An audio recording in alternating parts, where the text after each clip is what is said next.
ঈদের আগে এবং পরে কুষ্টিয়া সহ সারা দেশে চালের দাম বাড়ে সাধারণত প্রতি কেজি গড়ে ৮ থেকে ১০ টাকা।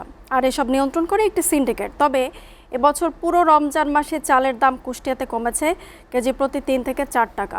চালকল মালিক এবং ব্যবসায়ীরা বলছেন, চাল আমদানি বাড়ায় এবং সামনে বড় মৌসুম থাকায় চালের বাজার কিছুটা কমেছে। এমন দামে সন্তোষ প্রকাশ করেছেন ক্রেতারা। অন্যদিকে বাজার নিয়ন্ত্রণে কাজ করছে কৃষি বিপণন অধিদপ্তর। কুষ্টিয়া প্রতিনিধি সোহাগ মাহমুদ খানের পাঠানো তথ্য ছবিতে ডেস্ক প্রতিবেদন। চালকল মালিকদের চালবাজিতে কুষ্টিয়া ছাড়াও সাধারণত সারা দেশে বেড়ে থাকে চালের দাম। তবে এবছর দৃশ্যপট ভিন্ন। এবার রমজান এবং ঈদের আগে কেজি প্রতি ৩ থেকে ৪ টাকা কমেছে চালের দাম। এতে স্বস্তির নিঃশ্বাস ফেলছে নিম্ন আয়ের মানুষেরা।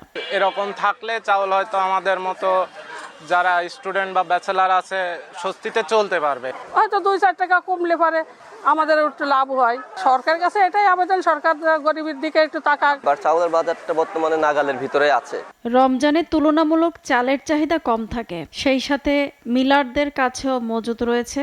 আবার সামনে বড় মৌসুম, এ কারণে কুষ্টিয়ার খাজানগরের মিলগেটে কিছুটা কমেছে চালের দাম।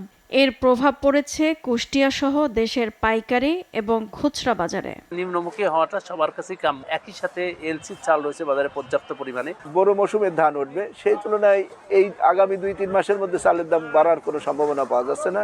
তবে চালকল মালিকরা বলছেন, দেশের বাইরে থেকেও চাল আমদানি বেড়েছে, ফলে মিলাররা পড়ছেন লোকসানে। সেই সাথে টিকে থাকতে স্বল্প সুদে ঋণের দাবিও করেছেন কেউ কেউ। চালের বাজারটা মূলত নির্ভর করে আপনার ধানের বাজারের উপরে।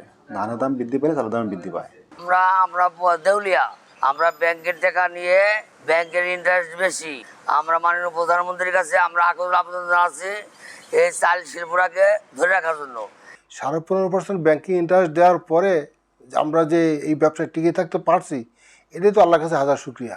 চালের বাজারের সার্বিক পরিস্থিতি নিয়ন্ত্রণে কাজ করে যাচ্ছে কৃষি বিপণন অধিদপ্তর। আমাদের ভূমিকা তো অবশ্যই ভূমিকা আছে, যে যাতে চাল দাম ঊর্ধ্বমুখী না হয়, কোনোভাবেই মানে ক্রেতা যেন মানে প্রেশার মধ্যে না পড়ে, ক্রেতা যেন চাপ সৃষ্টি না হয়। সার্বক্ষণিক বাজার মনিটরিং এর পাশাপাশি চালের দাম নাগালের মধ্যে রাখার দাবি ক্রেতাদের। SATV news desk.